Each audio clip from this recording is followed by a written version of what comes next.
What badging allows and what Chris and Kyle are developing for teachers and school districts is the ability to do individualized, tailored training for teachers.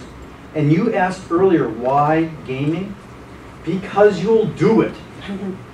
If it's a game, if the activity is in a gaming structure, it can be tailored to your personal tastes and likes as an educator, as a teacher, and it may mean that you'll actually engage in it, that you'll actually do it, you'll take it, you'll follow through on it. And so that's why we did it for teachers and school districts, and that's why when Chris opened up the second round of beta testing, we're inviting teachers to come in because one of the first things we want to learn is, will you do this if we make more available? Yeah, this is gonna give us the ability to help learn what's fun. It's gonna teach us as teachers what is fun for learners. My question is, this is great, and I see the motivation is fantastic, especially for K-12. But what does the PDE think of this? What do the administrators who are evaluating these teachers and their lifelong learning and their continuation of certification, is it taken seriously, or how's it being viewed? Well, I've actually proposed badging at PDE, not for future teachers, but for they have this literacy program, statewide literacy program. They got $50 million from the U.S. Department of Ed to get into family and student literacy. So they have all these roles that everybody's supposed to play. And so on their thing, how can we get people even to read our strategic plan, let alone implement these things? So I said, well, how about badges? They love that idea. I think they will warm up to it. What I see happening is you run a grading system and a badging system in parallel for a while. And then after a while, people say, we don't need the grades anymore. By the way, Kyle Bowen from Purdue has built a badging engine right into their LMS, right into their course management system. Which one, I don't forget which one they use. You know which one they use? Passport's Yeah, Passport's a system, but I don't know what's their version of Angel. Oh, yeah. I'm not sure about that. Yeah, I don't remember. But anyway, so as a professor writes an assignment for the class, they can add a badge to it right there and slide a background in and put a cover art on and put some characters on and all that. But so I think we'll go in parallel for a while. Then people will say, drop the grades, as Kyle Bowen, the guy from Purdue, said. We've always had badges. They were just called A, B, C, D, and they're really sucky badges. We've always had badges. They're just bad badges, and they're for big stuff.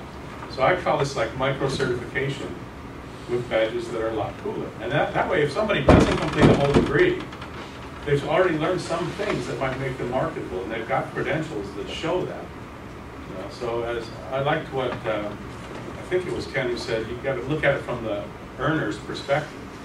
And I don't know how we could justify not, giving them certifications for the different little things they earn, make them, no, you have to take this 4-year degree, which takes you 6 years to complete before we're going to give you anything that has market value. Hi. Hi. Not to be cynical, I guess, but that's all right. I can just pass it over. That's okay. It comes to me. It comes to me as an educator and as a person who was a job seeker, of course, for a long time, like all of us. That if every professor everywhere has the ability to issue these badges, how do we avoid like the Wayne Gretzky hockey stick problem, where he signs so many that they're worthless? Because they're not all going to be equal in value by the market. But so as a busy employer, am I really going to take the time to sift through 60,000 badges that a person got for completing basic grammar? Or do you understand what I mean? I try not to be the contentious cynic here, but no, that's good. That's a good question. So, I mean, when you go to an employer, are you going to bring your resume and like every certificate of participation you've ever had? That's fair. I mean, you kind of eliminate what you think isn't relevant for that particular job, and you include the stuff that really kind of exemplifies what makes you the best candidate.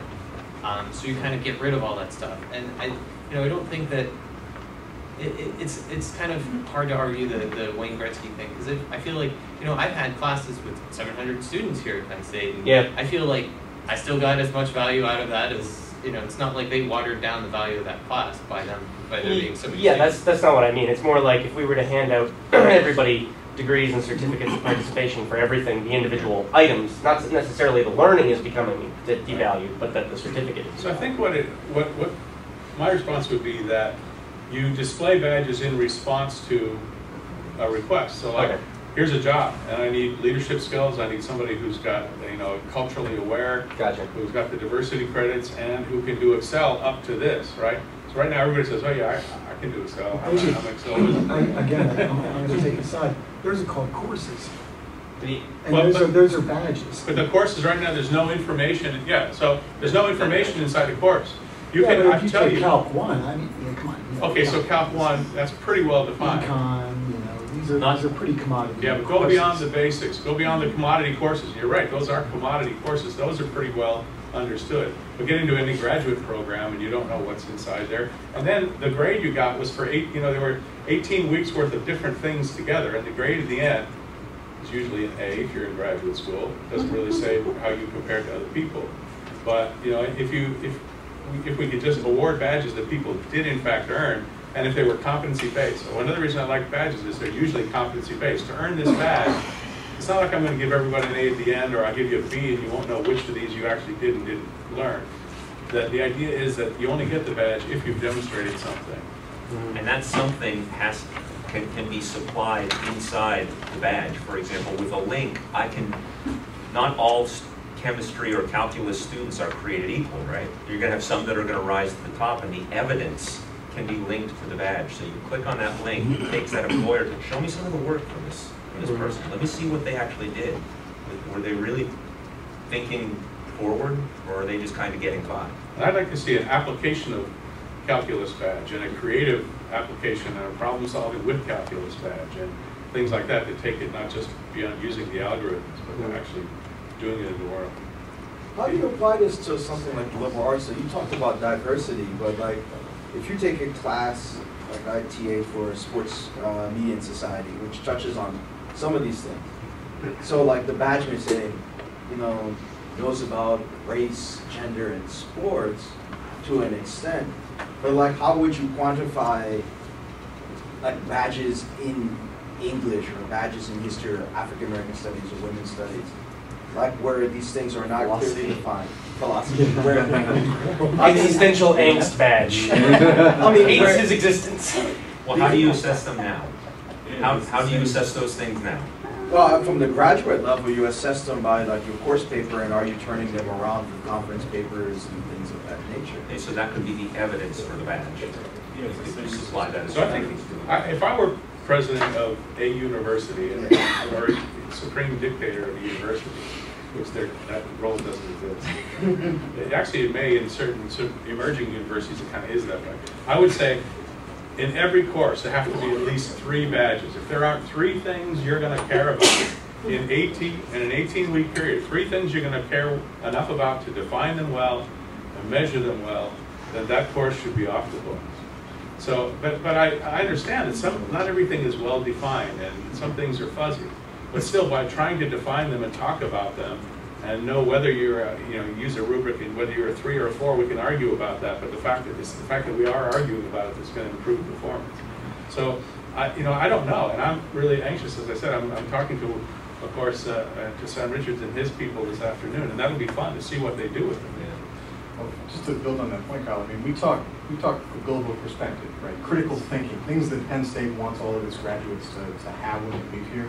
But what engineering might think is critical thinking is different from what English might think is critical thinking is different from what biology might think is critical thinking.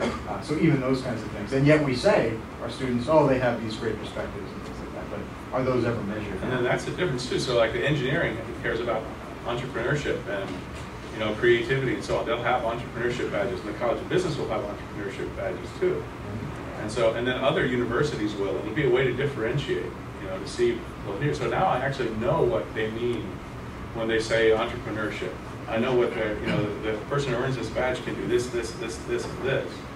Okay, over here, what they're doing, this and this. Okay, this is, now, so here's another extension. So right now we can go on Amazon.com if we want to buy a watch, although nobody wears watches anymore. What do you do? I was told I don't because I was told that's a sign that you're old. So. And you want your arms to balance. Right. But so you can go to product X. You want to buy it, you go to Amazon.com, you Google it, you get great information about what you're about to buy. you can sort of customize it and get it sent to you. But I can, first of all, bring up all the options to do that. Well, I predict we're going to see a generation or a few of people I'm going to call nomads, K-N-O-W mads, right? Who gather these academic credentials in a way kind of like that. They go to Amazon.com and say, I need a leadership credential. Where can I get one? Oh, Penn State does this. Oh, but I have to be part of a 4-year program to get that? Oh, well, hey, Harvard does a 6-week thing here. And then here's this other, MOOC campus. I could go to MOOC campus or just take a MOOC on leadership and get that. People say, well, I don't have time to do this 4-year thing. I don't have money to do this. I can do this one. And they're gonna shop for a leadership credential here. And they're gonna say leadership's pretty important. I'm gonna put some effort and resources into that one. But this other, the calculus badge, is kind of a commodity. So I'll just get a calculus badge from somewhere, and people are going to end up assembling academic credentials from a variety of different sources. That's my prediction. Could be wrong. If a particular course has a set of badges, wouldn't it be of equal value to an employer or anybody checking these badges that you've earned to know the badges you missed? That you missed? Yeah. What are the badges that you missed? So you tried for this badge and Well, you didn't hit the mark. These badges were available for this course. You got 3 out of 4. Yeah.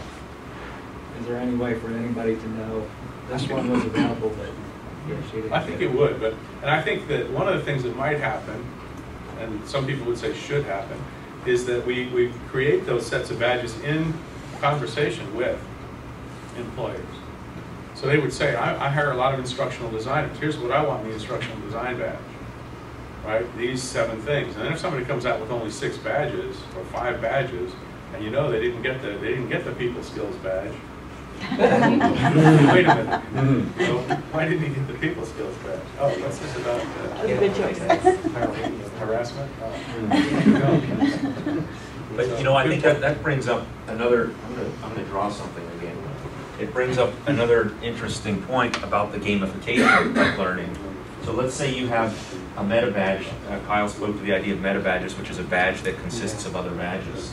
And you have, in order to get this badge, you have to get this meta badge. You have to get these 3 kind of smaller badges. But these 2 right here are also 2 of, say, 4 of a different badge. So here's one meta badge right here, and here's another badge right here. What a system might be able to do is say, hey, good job on completing this, on getting this. By the way, you're also halfway done to this other skill that could be marketable. Do you want to do this? Right? So this could be leveraged to help people kind of fill out their qualifications. It could be used for advisors who are trying to advise students and figure out what their options are in terms of moving forward. So this might be like A or B. It's also a big gaming motivator. Yeah. You can see, I only have 2 more to go. I'll stay up all night and get this done. Yeah. Then you had other people like you who earned this and this, also earned this. So you get recommendations based on the things you've gathered. And then Ken alluded to it earlier, maybe sort of like a Pinterest, sort of the ability to follow people. So, or just to follow you might want to follow my brewing badges instead of my academic badges. But we have these subsets of badges, and the ability to follow people is something we're talking with Mozilla about producing for us. They're going to partner with us if we get one of these 2 NSF grants we've got under consideration right now. To do that, to build a social element into the badging, so I can follow somebody and watch their badges. I see what you're doing. I think inevitably we are going to go to digitize our credentials. But one thing that currently we teach on graduates look for a job is the reputation of college. If you look at the course, let's say a 3rd-tier college XYZ offering a CS1 course, and also on the other hand, let's take Stanford University offering a CS1 course. If you look at the outcome of these courses, it may be very, very similar, but we all know that the Stanford student is far more valuable within that course rather than average XYZ college. How do you measure that? I social was going to dive in pieces. on what he actually said. This was what I was having my hand up for. Ian Bogas said, when we pull this back to games, that game mechanics have meaning endemic in them. And I mean, when you were speaking about pulling, say, a badge from a 3-year college or a badge from Harvard to get, law, it seems to me that there's an endemic argument that the authors of these badges are making that those are equal credentials. And I put the burden back on Harvard. What makes you so valuable? Yeah, other than just name recognition. Not to point the finger, but it's not our place to say that. Like, it's right, the exactly. It's the place. market. It is the employer. It's Right. it's So the that's what I market's mean. place So to say that. We're adding almost a blindfold. in a way. Yeah. So went to City College in New York, and Columbia students used to come to City College. It's 1-2 stops away. Computer science. We were better. Yeah. And so Straight up. in this MOOC, but the staff, I'm sorry. Just to finish, it's just that it goes back to what was said before. Let the market decide. Because right now, we have a legacy deciding. Yes, people from Harvard, they're great, but there are private schools that are just as good, if not better, but they don't have the Harvard name. And a This big part, equalizes everything. Yeah. and a big part of Stanford's reputation comes from people they admit, right? So they only admit the top, X As an percent. employer, though, you're mitigating risk. You don't want to. I mean, you might get a student from wherever college, like Altoona or somewhere that's amazing. I'm not saying that doesn't happen. Right. But guess It's what just- happened? What I'm saying is, so they had this MOOC with computer science, and they had, started 140,000 people took it, but anyway, 20-some thousand people graduated. The top 250 scorers were all higher than any of the resident Stanford students. So what you find is there are a lot of people who can't go to these places because of money, or because of geography, or sick relatives, or whatever. When you badge things and start making them, see, badging can give you smaller chunks that you can actually give away. And they create opportunity too. Yeah. You admit 10,000 people, of course there's going to be better than 50 Stanford students. I mean, that's probability. It's like they say. Okay, let me use the example of NCR, for example. At one point, National Cash Register. You go back to 50s, 60s, right? They owned the market for cash registers. Yeah. They owned it. I mean, if you wanted a cash register, there wasn't much else to even look at. A couple of, I forget the name of these, a couple of Japanese companies decided we want to go in and talk to individuals about what it is, how are the keys big enough? Is the enter key or whatever it was in the right place? Is it positioned the way you want it? They went out and they surveyed the customer, and they actually listened to the customer and responded with different products. In 7 years, NCR was completely marginalized in that business. It can turn around like that. Now, it hasn't for a long, long time in education, but with MOOCs, with badges, with other things, I think the tables are set for at least a completely different competitive landscape, and people are going to have to start, competing with more of an open mind as to, who's out there competing in that space. We have time for just one more question. One of the important points about badges is it makes it about the learner rather than about the institution. So I say I graduated, with a graduate degree from Penn State. That has meaning, but it doesn't convey what I am as a person and what my skills are. And so the badges can say, I learned this, and this skill, rather than I took this, and this class, which is, totally incomprehensible in my grad school transcripts because 5 classes had this number.